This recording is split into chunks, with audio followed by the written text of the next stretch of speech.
सुरुमा 2000 भन्दा अगाडि हामीले हिमाञ्चल हाई स्कुलमा पुराना कम्प्युटरका पार्ट्सहरू जम्मा गरेर काठको बाक्समा कम्प्युटरहरू एसेम्बल गर्ने प्रोग्राम सुरु गरेका थियौँ र त्यो कम्प्युटरको काठको बाक्समा कम्प्युटरहरू बनाएर हामीले धेरै कम्प्युटरहरू बनाएर त्यसका छिमेकी स्कुलका वरिपरिका स्कुलहरूमा चाहिँ वितरण पनि गरेका थियौँ र कम्प्युटर एजुकेसनको सुरुवात गरेका थियौँ।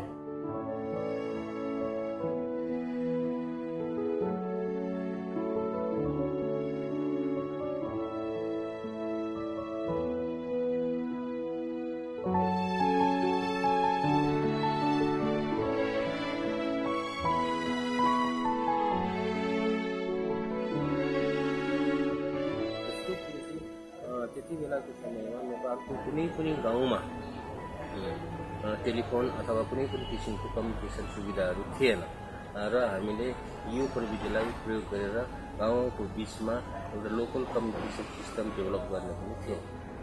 हामीले यो खास गरी यो जुन नेटवर्कहरू छ यसलाई चाहिँ education as local e commerce को रूपमा प्रयोग गरिरहेका छौँ।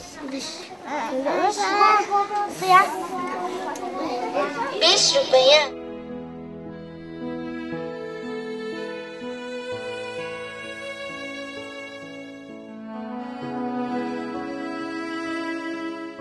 अहिलेको दिनहरूमा नेपालमा यो खास गरी पहाडी क्षेत्रहरूमा ट्रेकिङ टुरिज्म व्यवसायलाई अब अलिकति यसको प्रमोट गर्नको लागि र यो इन्टरनेटलाई प्रयोग गरेर यो लज बुकिङ अनि इन्फर्मेसन सेयरिङ जस्ता कुराहरूको पनि हामीले गाउँ गाउँमा चाहिँ यसको विस्तार गरेको।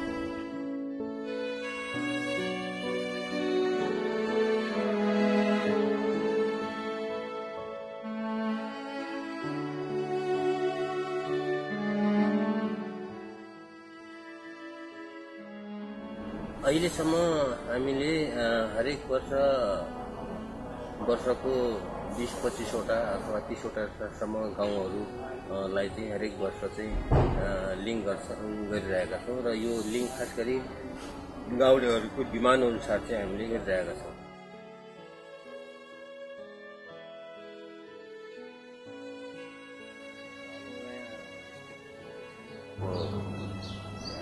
त्यो भन्दाखेरि उसमा फोकस